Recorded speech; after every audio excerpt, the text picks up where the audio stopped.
Ako si Sinang, ang isa sa matapat, mapagkakatiwalaan at pasayahing kaibigan ni Maria Clara. Anak ako ni Kapitan Basilio na nagmula sa San Diego.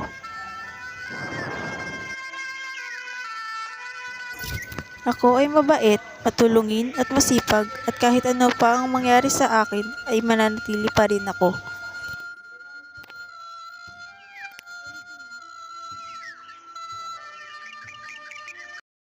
Maria, Maria, gising!